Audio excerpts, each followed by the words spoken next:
Good morning, everyone, and a very happy National Apprenticeship Week.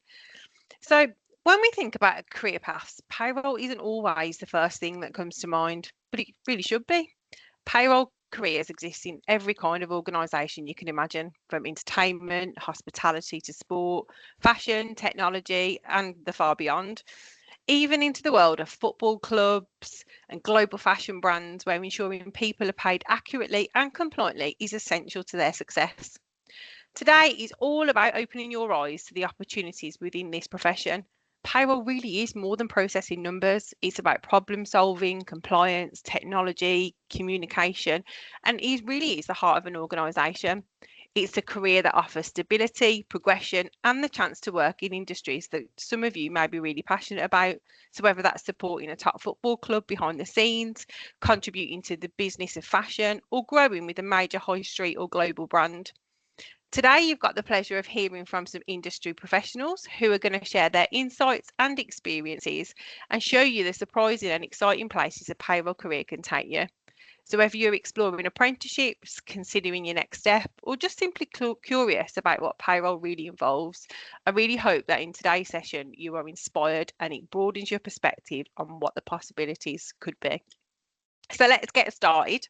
It's my pleasure to be hosting the session today. My name is Gemma Mullis, and I'm the Customer Operations Manager at IPP Education. With me, I have Pete Statham from Manchester City Football Club, Paul Simpson from Ralph Lauren, and Laura Murphy from the CIPP. Morning, all of you. Morning. Good morning. Fab. Morning. So rather than me introduce you, can you briefly introduce yourselves? Yeah, so I'll go first if that's okay. So I'm Laura Murphy. I work here at the CIPP alongside Gemma, but in quite a different role. So I am the CIPP's content editor, and really that encompasses two main sort of parts for me. So I edit our membership magazine, Professional, which goes out to our wonderful members. We have an online and a printed version. And what the magazine aims to do is to provide technical updates all around payroll, which I'm sure you're all aware come thick and fast. So there's always a lot of content to go into that magazine. I also include lots of thought leadership pieces from our contributors to try and get people thinking a bit outside the box. So yeah, that sort of part of my role, I look after the mag from start to finish. So from deciding upon the themes of the mag, to getting articles in, to proofreading, to picking the cover image, which I find really exciting, to actually pushing that magazine out. So that's sort of one part of my role. And then another more recent development is that I co-host the CIPP's podcast, Behind the Button. Now that, a little bit like this session today, aims to showcase all those different fantastic roles that are available in the pay professions. So, not necessarily the typical roles that you think of when you think about payroll. And it also aims to shine a light on those fabulous individuals that work within those roles. So yeah, I have a very different job, but it's very exciting and potentially not something that I thought about when I first joined the world of payroll. Thank you, Laura. Pete? Hi, everybody. I'm Pete Statham. I work for Manchester City Football Club. My role involves everything on a pay, as you would expect. That's right from the players all the way down to the stewards who only work for us on match day. Been in payroll for 45 years now, and I've been in many industries. Quite apt to say I tell everybody I've done a 40-year apprenticeship to get the role I'm currently in. That seems to fit with where we are at the minute. Work for many industries that I've said. I also work for IPP Education as a tutor, and I'm also one of the EPA assessors. So I know what a few of you guys are looking to go through, I've been through, which I find really enjoyable. Bringing the new people into payroll, and like I said, when I started many years ago, it wasn't a profession, I think, if I can be brutally honest about that, whereas quite clearly it is now, hence the apprentices. So yeah, looking forward to today and sharing some of my experiences, hopefully. Thank you. Paul? Yeah, and Good morning, everyone. My name's Paul Simpson. I'm the Senior Director of Payroll at Ralph Lauren. So I oversee payroll for all of our European countries that we have, around about 19 countries across Europe. Like Pete, I've been in payroll for many years, not quite 45 years, but 35 years, in fact. And I know I don't look a day over 35, so that should be impossible. But that nonetheless, I've been in payroll for 35 years. And the same as Peter's just said, I guess when I started in payroll, it wasn't considered a career. Um, I think the CIPP had just started to launch their diploma in payroll studies, and I'm pleased to say I was part of that first cohort many years ago. And I remember going on my residential weekend many years ago, and some of the leaders at the time were talking about being the first payroll director, and this was around 35 years ago, as I said. So, and I said to myself that day, I'm going to be the very first payroll director. I don't think I was in the end, but I think, as we've seen over the years, payroll's grown so greatly that we see payroll director positions and partner positions all over the globe now. So yeah, very pleased to be here today and happy to take part. That's amazing. Thank you all for sharing that. So this question is going out to, well, start from the beginning. I've got quite a few questions for all of you, which hopefully will get us into some great discussions. If you do have any questions, anyone, please do pop them in the Q&A. We have got some time at the end for our speakers to answer them for you. So this one's for all of you. When you first started your payroll career, did you ever expect it would take you into this type of role that you're in now? No, in a word. I think when I say to people I edit a payroll magazine, if they're from outside of the industry, they look at me as if like there's a payroll magazine. And, I often say back, well, yeah, it's an industry just like any other. You have accountancy magazines, you have construction industry magazines. So yeah, when I first started in my very first sort of payroll administrator job, no way did I think that I'd be editing a payroll magazine or co-hosting a podcast dedicated to payroll. But that just goes to show the breadth of opportunities that are out there. A career in payroll doesn't have to be linear. I mean, there is that linear route, and that's absolutely fine, but there is so much opportunity to go off in all sorts of different directions. And I think it's really important that we shout from the rooftops about that. I agree, Laura. And I'll back that up, Laura, as well. When I first started, true story, there was 2 roles going at the cooperative, which was in Manchester. And me and another guy were the top 2. So we passed the exam, we got the best marks, we went into a room, didn't know this at the time, and they didn't know who to pick. 16-year-olds, who'd you pick? Literally, they tossed a coin to decide who went into which department. I went into payroll. The other guy actually went to food manufacturing, which was a thing at the time. So I ended up in payroll. Lots of stories from payroll professionals who say that, I think. Maybe not so much now, because like I say, I think there is a career path, but certainly then that's where we ended up. Best thing that ever happened to me. My biggest passion that everybody knows, apart from my family, of course, is Manchester City. And actually payroll, the guys who know me know I am passionate about payroll. I'm passionate about learning. I'm passionate about the next generation. So my 2 passions have come together. I would have never thought that at the time, but absolutely now, yeah. Best move that happened. The best toss of a coin, should I say, then that ever happened rather than move. Yeah. I love that for you. Most people say they fall into payroll. You've flipped into it. I love that. Yeah, that's true. Yeah, absolutely. That's great. Yeah, man. How about you, For myself, I did actually choose payroll. Like I said, I came into payroll at the time that the Payroll Institute had just formed their studies, and I'd already been in a payroll role that I was interested in doing. I'd always seen myself in a payroll type HR. So I'm one of the rare exceptions of actually choosing payroll. And I was always very ambitious, as I said in my intro, that I set myself a goal of being the first payroll director way back when. But in all honesty, you would never have known the kind of growth that we've seen in the payroll sector for over the last 35 years. There's been so much change. I remember I had to give a presentation when I was 50 and just talking about the changes you've seen in payroll in that time. And when I started to write down some of the stuff, you know, from the days of handing out cash in a cash office in a brown envelope to where we are now with things like RTI and automation and integrations and so on, it's just been a massive transformation, and yeah, a very exciting journey as well. I love that. So what one thing then, Paul, would people be surprised to learn about payroll within the sector you're working in now?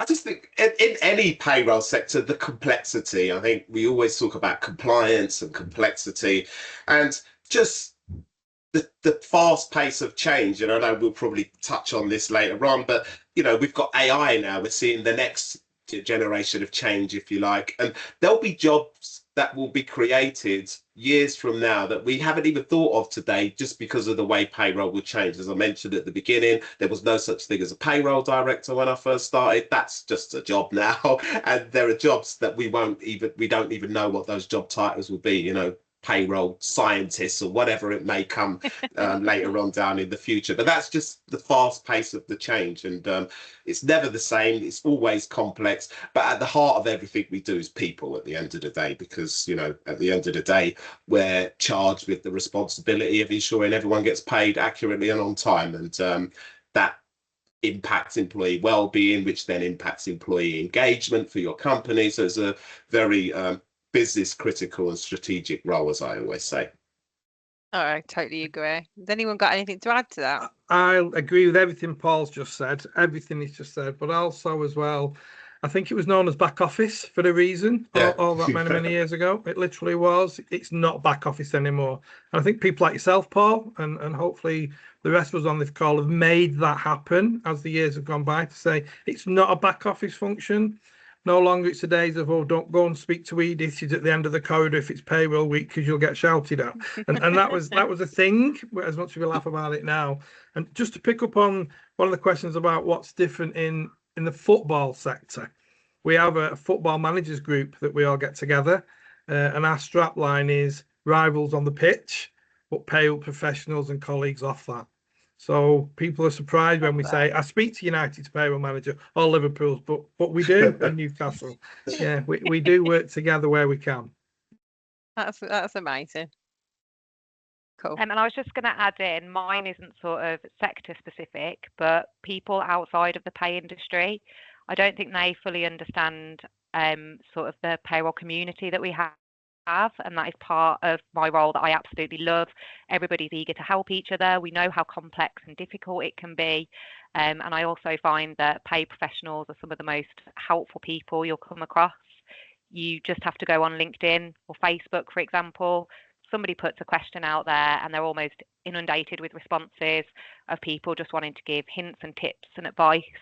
So I think those outside of the pay industries don't fully appreciate that sort of family community vibe that we have, and that makes my job an absolute joy. I get to speak to really passionate people all the time. So yeah. No, yeah, I agree with everything you've said. I do think it is a sector where it is very much collaborative. Like you can get help from. Yeah, it's one of those where if you've got a question, you put it out there on LinkedIn, for example, someone is going to help you. Someone's been through that before. And there is that support there. So yeah, agree with you all. So we're going to now have a spotlight on sport, if you like. So these are all going to be really aimed at you, Pete. But if any of you, if Laura or Paul, you've got anything to add, please do. So my first question then is, payroll in professional sport is often associated with high-profile players and complex contracts. So what makes payroll at Man City particularly unique? It is different in football. Like I said, I've worked in many industries, and football is different in the fact that everything happens last minute in payroll, don't get me wrong, but football, it can be particularly literally 5 o'clock and we need something at 1 minute past 5. Because there's different laws, there's regulations, there's all kinds of things around football that payroll has to fit in with, not the other way around, and that's kind of quite alien for us normally as payroll professionals. So that's different. And there is a uniqueness about Manchester City compared to other football clubs in that we're a global team, so we've got global clubs, Paul's going to say a lot more of that on his, obviously, with Ralph Lauren being different. But for football, Manchester City are different. So we have different clubs all around the world that we do transfer people from. So people just go, it's a football club, there's your players. Well, actually, they're a very small amount of what we do. You know, they're maybe 10% of what we do. Obviously, high profile, like you say, and that's what people want to know about. But yeah, they're only a small portion of what we are and what we do. Cool. I think the presumption would be, I'll let you just sitting there paying all the footballer players all the time, but yeah. I wish that was the case, because I don't think I'm being unprofessional when I say they don't get paid sickness and they don't get paid overtime. So things would be a lot easier if that was the case. Yeah. So I think you've just hit that next question for me. Is there anything that you have to do differently in this role that you never had to do in others? The only thing, I mean, confidentiality is an absolute given for any payroll professional, an absolute given. However, in previous roles, when people ask me what I do and I say I'm a payroll manager, that tends to end there. I can be in the barbers and somebody may ask me what I do, say a payroll manager. They will ask me what footballer's salary is, as if I'm going to tell them, you know. I'm not going to happen. But I can honestly say, in any industry I've ever worked, I've never been asked the salary of somebody. But I have been for a footballer. Obviously, I didn't answer that question. But yeah, so I think that is kind of slightly different, to the point where now I tend not to tell people too much until I know them. But yeah, it's a question I get asked all the time. And I don't know whether it's such a silly question or they actually think I would answer that question. But there you go. So yeah, slightly different. I think, yeah, for football, I think because they are, like you say, they're high profile and they're out there and you get told X, Y, and Z, like transfer fees and stuff, that I think they probably don't see them as themselves individuals, because you wouldn't expect someone who's paying you at work to tell someone else what you earned, would you? But yeah, I think within your sector, it's because it's in the limelight, they presume that it's just free for all knowledge. Yeah, but hey. So I do get asked that at various places. Yeah. Well, at least Pete, I always get asked what's the size of my discount at Ralph Lauren instead of what does everyone get paid. Yeah. What do you think, Paul? We're friends now. So are there seasonal or event-driven pressures that make payroll in football very different from other sectors? Yeah, I mean, I can't speak for every sector, but every sector I've been in, transfer deadline day. So literally, for those who are football fans who are not, Sky Sports, Talk Sport, it literally ends at midnight one day. We could literally get a high-profile player who comes in an hour before that. And of course, alternatively, could be going out. So as much as and I'm a firm believer, deadlines are there for a reason. We stick to deadlines. We talk about what these deadlines are. As payroll professionals, we get really antsy if people go past that deadline, because they're there for a reason. We don't just press the button and all those things that we've all said many, many times. On this one, we do have to have real flexibility, because obviously we might have a high-profile player who we've paid a lot of money for, and I turn around and go, well, actually, you're 2 days late of the deadline. We're not going to pay you. It's not going to wash. And alternatively, like I say, somebody could leave on that day, whereas normally we usually get a month's notice at least for somebody. So yeah, it is a busy time for us, and our lawyers are ringing me constantly during deadline day just to get these things sorted. So yeah, I'm sure there's other industries, but certainly payroll is pretty specific on that one. So with that in mind then, what skills or qualities are essential for working in payroll within that fast-paced sporting environment? Yeah, and again, I think we've all got these as good payroll professionals. We need to be flexible. And Paul made the comment about it's the people as payroll professionals will pay 10,000 people. It's the one person that may be incorrect that keeps us awake at night. That's the one person. And invariably, it's the person who's usually got the most to say. So we know about it anyway. But more around flexibility. We can't say you've missed that deadline at times. We have to make that happen. So I think that's quite unique. And it is fast-paced. 2 periods of the year more than everybody else. Certainly the 2 transfer deadline days. Outside of that, I guess that if anything, we're a bit quieter, because from the player view, they're not going to move. But of course, we have all the things that employees have. So yeah, that's the biggest difference, I think. Cool. What would surprise people most about the role that you play behind the scenes within a football club? Yeah, I think people assume that players have their own payroll and they're paid elsewhere because they'll say, "I'll say I'm a payroll manager at Manchester City." All right, and then 5 minutes later they go, "You pay the players?" I went, "Well, yeah, they're part of the payroll. You know, we are a team." And to be fair, the management in the first team building are very keen to say we're a team. It's not just the players on the pitch, and it is another one of our strap lines within the organisation. We all work together, and I'm not going to say I sit and have lunch with the players because they absolutely don't. However, you may hear from them now and again because they need something or their agent does. But we are part of that. We are all seen to help that if the players, and as much as people may laugh at this comment, money's emotive, whether you're a footballer or a steward. There's no difference. Money is emotive. So if it's wrong, then we need to do something about it and ensure that that's kept correct at all times. So yeah, they are part of the team. It's not the players on their own payroll and off you go. We are a big team, and it's a big part of our culture that we believe in that. Thank you.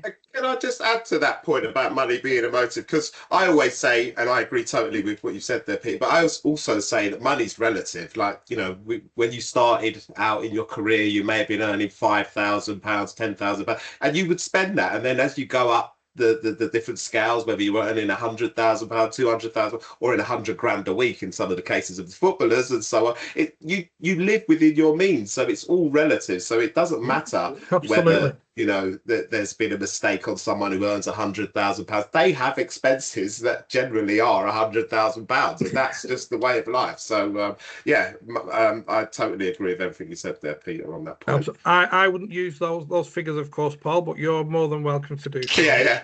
Well, I know the Manchester City payroll I've probably underestimated when I said 100. Let's not go down that way. Brilliant. So, Paul, some questions for you. So, Ralph Lauren is a global, well-known fashion brand. How does working across countries, currencies, and cultures help shape your payroll operations? So well, first off, it makes it very complex and all that, but it also makes it very interesting. As in the role that I have, for instance, you get to work across so many different countries. As I said, we've got 18 countries, but I work with my colleagues in Asia and America as well, and you just learn about the different complexities, the different language and the culture as well. I have a team that are based all around Europe, some Italian, Spanish, French, German, and so on, and you just learn about the different cultures and the different ways that you have to manage people or even respond to people because of the different cultural nuances. So for me, that's been the most enlightening part of the role in terms of just dealing with people. But like I said, from a pure payroll point of view, the complexity and the different, we've got labour laws, we've got collective bargaining agreements, and we've got social security in one country, national insurance in the UK. It's just so complex and so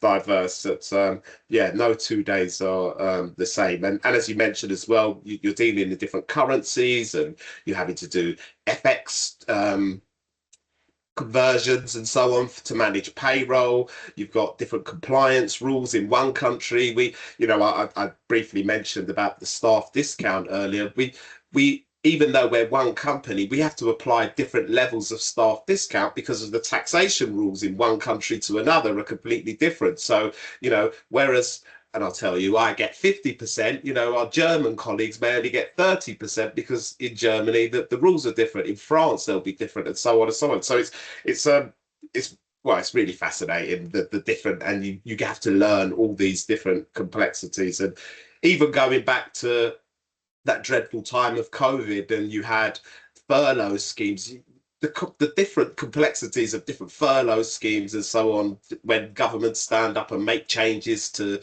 budgets and laws, you have to be able to adapt and be flexible, as Peter mentioned earlier. So that would pretty much sum up a global role, I guess. Oh, I think you should tell the story about the map behind you that you told us before. That was quite interesting. Yeah, and even just as simple as you're having phone calls with colleagues in the US or in Asia, you need to know the different time zones that you're working, because just I always check my phone normally, but then I couldn't work it out when you had the hour changes and so on. So I've had to get myself a map with the different time zones behind me so that I can know that I'm calling people at the right time of the day. So it's just simple things like that, like you said, Peter, that make it more interesting and complex at the same time. But I think from my point of view, that obviously what makes your role interesting, but it fits in with the whole profession, isn't it? It's ever evolving, ever changing, and just embeds that you need to constantly be learning because of those things that keep happening. And just the opportunity, like I've been fortunate enough to travel around the globe in the job that I have, that what a great, it doesn't, people, you say payroll, and people were saying earlier, that's the end of the conversation. But if they understood what goes on behind the scenes and the fact that I've been able to travel to all these places around the world, I've learned about different laws and legislations and setting up new companies in new countries and what that entails and so on, the learning is infinite. Yeah. So you've touched on the international complexity, but how do retail cycles and seasonal staff affect that? Yeah, so as Peter mentioned, we're payrollers at heart, so we love a deadline and an end of payroll cycle. But we have such high turnover in retail. It's just the nature of our business. We have seasonal peaks, highs and lows. So you'll have Christmas staff, you'll have Easter staff, you'll have summer holiday staff, and there's just that constant churn. So it makes the payroll very complex to manage in terms, and obviously managing deadlines. And as Peter said, at the end of the day, you are paying people. People expect to be paid. You give a fair day's work for a fair day's pay. That's the trade-off, isn't it? So, and people expect to be paid, and you have to be able to be flexible and manage that. So yes, I've done many payrolls, corporate payrolls, banking, finance, wherever. But I think a retail payroll is, because of the peaks and the different seasons and the different bonus schemes, commission schemes and incentive schemes that are thrown in for Christmas or for the Easter period to encourage sales and growth and so on, that you always have to be able to react to that and adapt. Even just small things like, and I'll give it one example, we've had a new bonus scheme launched at the very last minute, but people don't then understand that the payroll needs to be changed as a result of that. That there needs to be a complete overhaul of the way that we manage the payroll, so that pay code or that bonus scheme is reflected accurately on the pay slip at the end of the day. So there's so many intricacies to it all that and this is going on behind the scenes that no one ever thinks about, because as Peter mentioned, we've got a big red button that we press and it all takes care of itself. Mine's sky blue, button. Paul, I'll just put that in there. Mine's so I totally get with what you're saying with all those changes in the fast pace. So I think you've answered it really, but how important is that collaboration with HR, finance and your global payroll teams to ensure that all of these changes in the fast pace is done, really? Yeah, it's massively important. I think that's a big part of my role, ensuring that we have that collaboration, we have that communication, and we're having those conversations constantly with our partners in total rewards, HR, store managers, finance, etc. We touch every area of the business, so we have to have those conversations with every area of the business. And not to be a downer on some of our colleagues, when I look at our stats, our error rates in the payroll, 90% of our errors come from somewhere else in the business, if not more than 90%. Whether it be a HR mistake, a new hire hasn't been put on a lever, we haven't been given bonus files, or whatever it may be. Most of the errors come from downstream in payroll. So you have to have that collaboration with all those other partners to be able to, for them to understand what you need to do, the requirements around that. I remember when I joined the company, they 10 years ago now, they were having conversations about creating new entities without the payroll team in those meetings. Like, how is this impossible? Like, and these are the things that you have to educate your colleagues that, it's essential that we sit in on those conversations, because ultimately you can create this great entity and put in a great bonus program, but if payroll doesn't do the last piece, then it doesn't matter what you've done in the beginning. I always have a saying, Paul, just to back your point upon that. There's a very, very big difference between an error in payroll and a payroll error. They're two very different things. And that's something that I throw back at people all the time. I think as we move and we get the visibility of this function, the more and more that I'm seeing within industry is that payroll is becoming part of that strategic voice in that planning. It's become, like you said, Pete, it's moving from that back office now into those boardroom discussions, and they're understanding the importance of the functions that we all, I say we all, the royal we. Just to add to that, sorry, Gemma, that, when payroll doesn't go well, this impacts employee engagement, and employee engagement means that this impacts the store manager who can't come in and sell today because he's not feeling his best, or he's not bringing his best self to work. So that there's a massive impact in the work that we do right across the business. Definitely.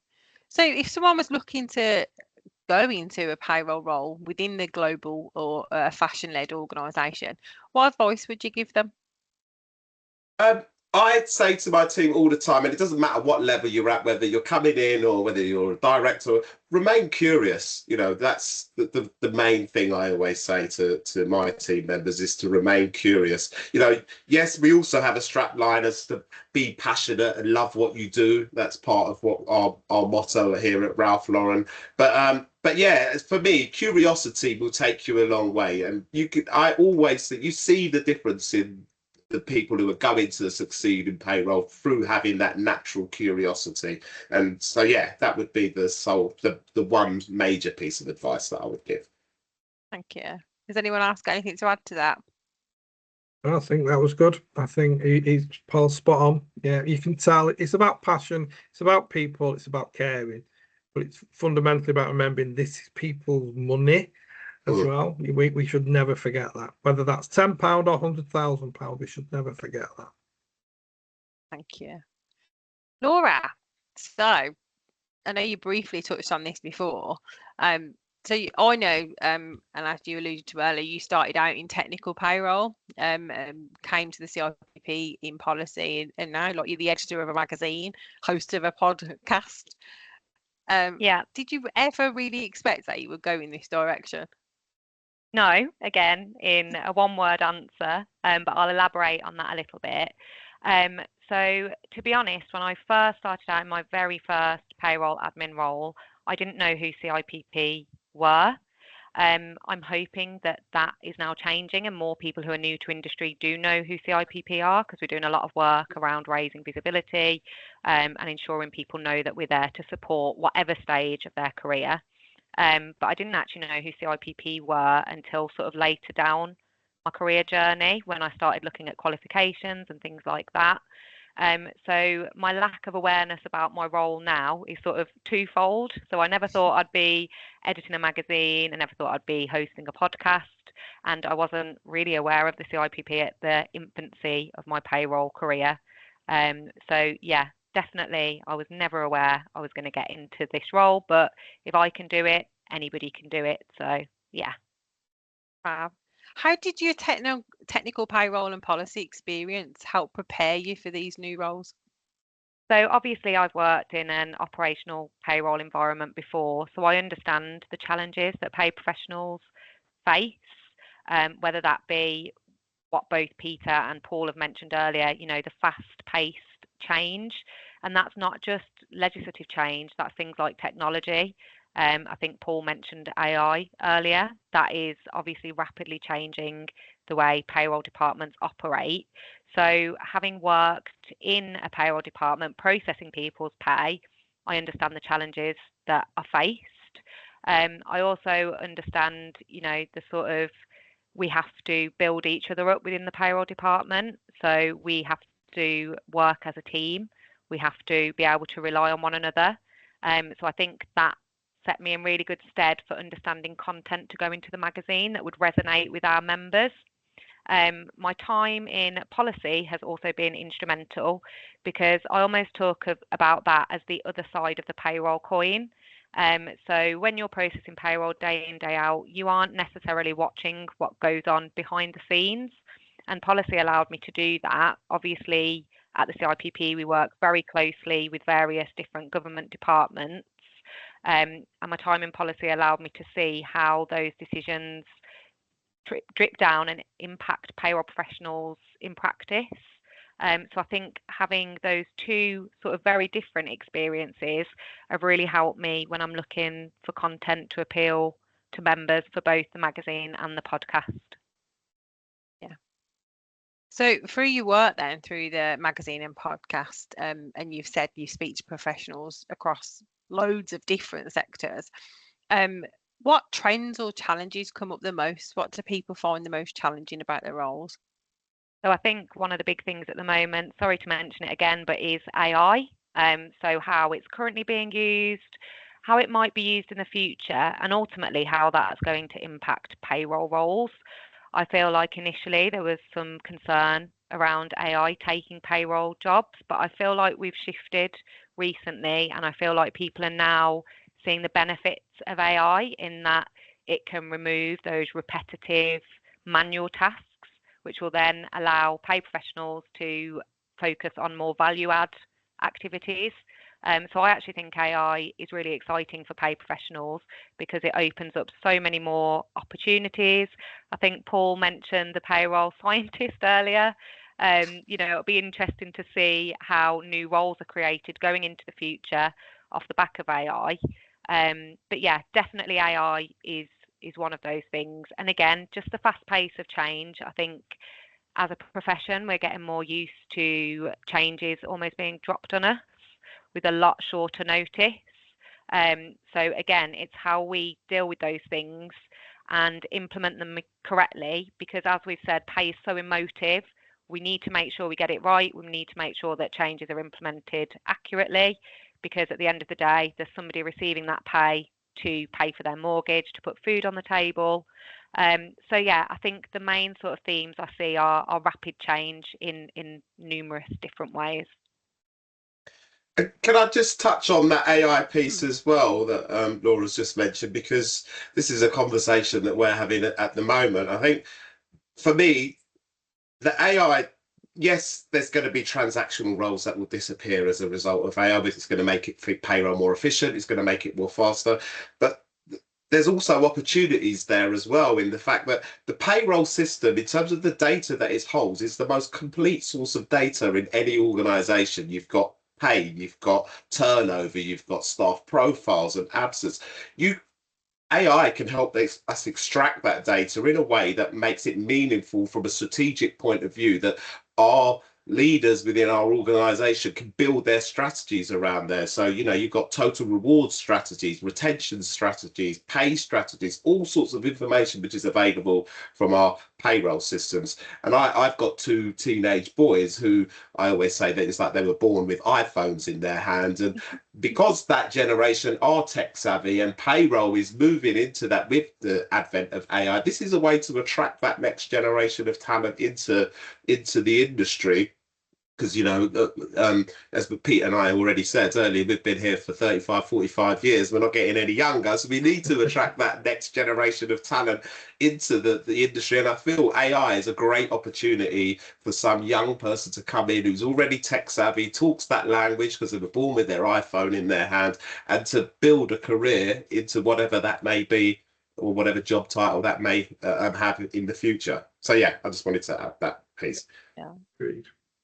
Yeah, I was going to say, I totally agree. I think it's something that people shouldn't be scared of. It should be looking at how we can evolve with the times, and it's only going to actually help people do more interesting things. I always used to say to my team all the time, we've got that hive of information.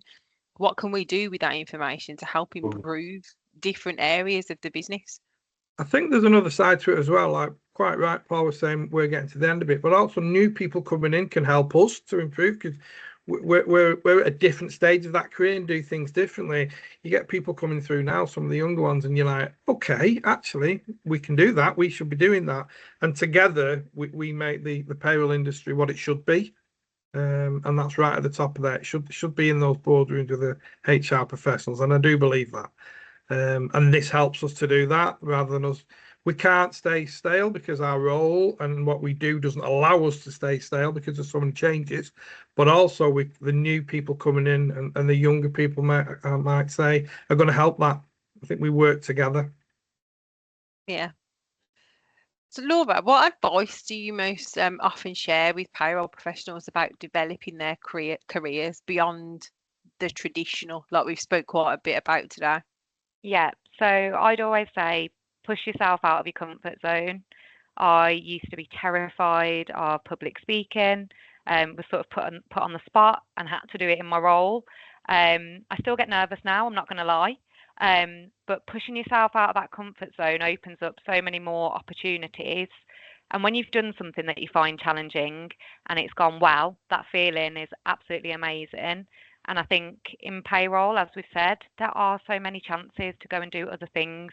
You know, as I said, there is that linear payroll career, but if you're interested in software development, for example, you can go into that.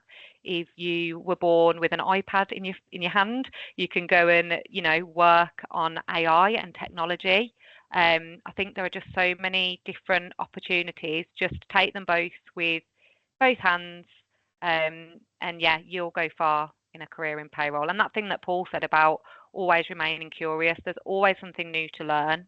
And upskill yourself. You know, there are loads of training courses out there. Enroll on one of those and upskill yourself. Totally agree. Yep. Okay, so that's all the questions I've got. Let's see if we've got any that's coming on the chat. Okay, so this is actually a really interesting question. So how would you or what advice would you give to someone who wanted to get into payroll?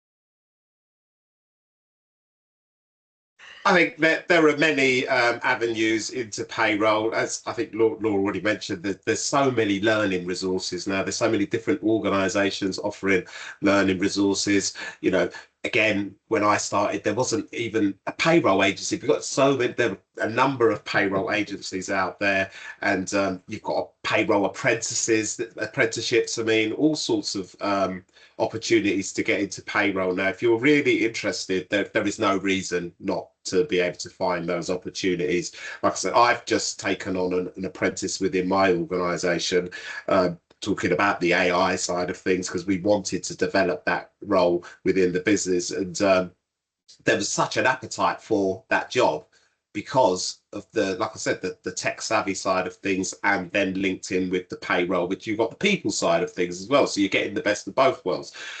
So yeah, there are many avenues, like I said, whether it be through apprenticeships, through learning, through recruitment, etc. There are so many different opportunities, and as Laura's explained, her role's completely changed through the CIPP. So yeah, there are plenty of avenues. Yeah, I think from my point of view, I think if you're looking for an entry role into the world of pay, don't focus on that word payroll, because like the guy said earlier, there's like scientists, or there could be random stuff that's thrown out there as an actual job title, but it's the fundamentals, and all three of you today have discussed those fundamentals. Pay being very emotive, so you need to be like people first, if you like, having that flexibility, stuff like that. Another interesting question actually that's come in. Pete, what does a typical day look like to you? I'm not sure there is a typical day, if I'm being brutally honest. My typical day is probably a list of 5 things to do. Then the next day are the same 5 things, and maybe the day after the same 5 things. It depends on obviously. We don't just do one day and press that button and do nothing else, irrelevant what people think. It depends what that day is. It depends what stage of the payroll cycle we're at. It depends what time of year we are. But fundamentally, it's about, and we're very big on this, speaking to our line managers, speaking to the people who provide us with information, constantly looking efficiencies. And I know I'm sitting on the fence a little bit there, but genuinely, I think there isn't a typical day. You know, we've got things to do maybe that we need to do by certain times. And at this point, it's priority. It's prioritizing what needs doing on that day. But again, back to my flexibility point, being very flexible, that priority might change as you started something. But fundamentally, yeah, just having we use Gantt charts. We know what we've got to do by what day, and we stick to them as best we can. Do we stick to them all the time? Absolutely not, because things change. But it's just knowing the priority, and the real priority being that back day at the end of the month and making sure we reach that. So yeah, apologies if I was sat on the fence a little bit, but I'm not sure I can give you a typical day. I'm not sure I can do Yeah, that. I would say I'd agree as well. There's no such thing as a typical day. But I guess to give a bit of context is payroll's done on a cycle. You have a calendar, you know, you collect your data, you input your data, you send it off to your payroll for processing, it then comes back, you check it, you then send off some more errors, and it comes back, you check it, and then finally, after it's all approved, you pay salaries, and then you breathe a sigh of relief, and then you hear that the back file failed or the bonus didn't get paid for somebody. But yeah, that would, I guess, if you was looking for a typical month cycle or week cycle of how payroll operates, that would give some flavour as to the type of work that's done. Sorry, Paul jumps in. And having worked for in-house and outsource as well, those two things are very different as well. Yeah. Because if you're outsourced, you've got a date that you've got to hit. We're in-source, everything's in-house, so our flexibility is a bit more, but that can also be a negative because people know that there's a few more extra days there. So yeah, it's different as well, depending on the industry you're in, depending on whether you're in-house, outsourced, fully managed. Yeah, it can change. That's why you're in this profession, though, aren't you? That's why I'm grey and I'm only Keeps you on your 25. toes. Yeah. I was going to say my typical day is probably wildly different because obviously I'm not in operational payroll. So, for example, one day I can be doing like a podcast with HMRC's CEO. The next day I can be doing some research on new things that are coming out for pay professionals to be aware of. So my role is very different each day, and I find that really exciting. I like almost not knowing what's coming next. It keeps me on my toes and it keeps my job really interesting. So yeah. Sure. Right, I've got two more questions in it, but I can merge them into one. So what steps did you take to be able to get you where you are now, and did they include any transferable skills? I'm happy to. I started the linear payroll straight in, that toss of a coin that got me started, and went through payroll clerk as it was at the time. In fact, it was probably a wages clerk when I started, into a payroll supervisor role, assistant manager, payroll manager. But within that as well, I've done the qualifications within CIPP. So I did the diploma. I then went on and did the masters. So I've got the masters.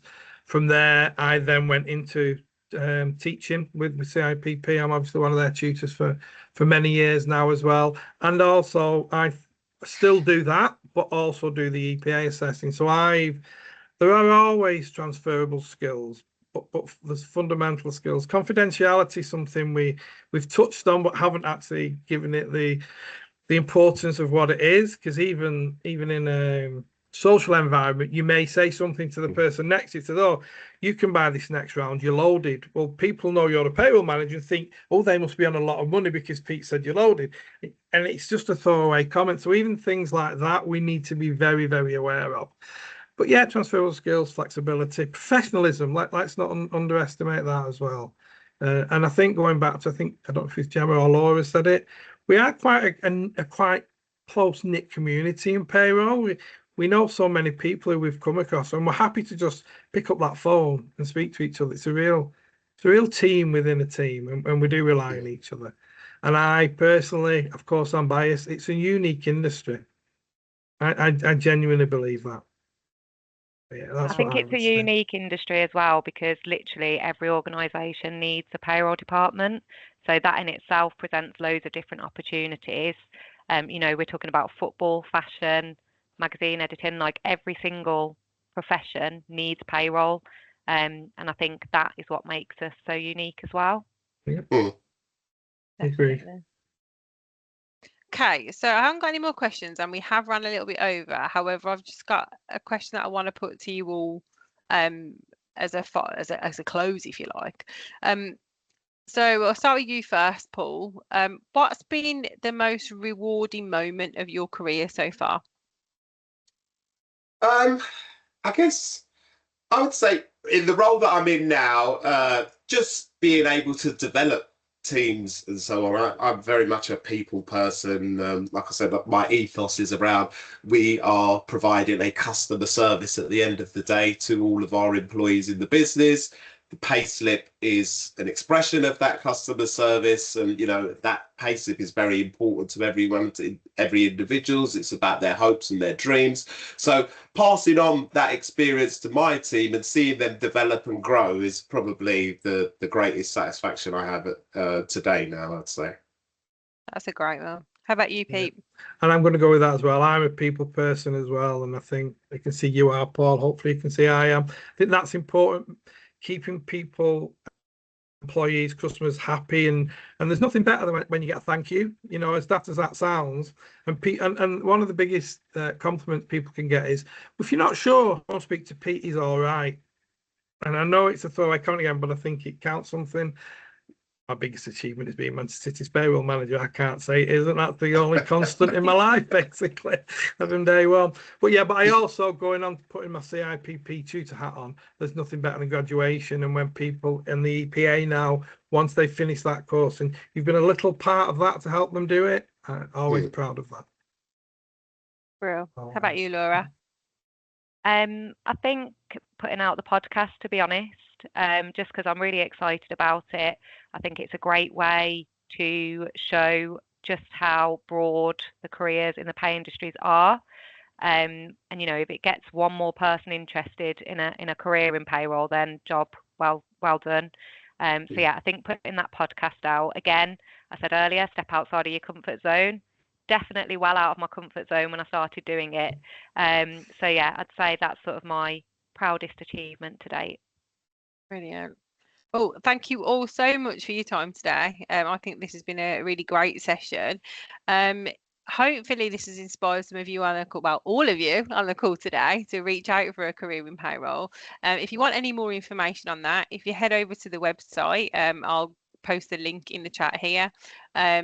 And we have got a dedicated careers page, which will give you some more information on how to progress within a payroll career. Thank you all again, and I hope you enjoy the rest of your day. Thanks, everyone. Thank you. Bye. Thank you, everyone. Bye.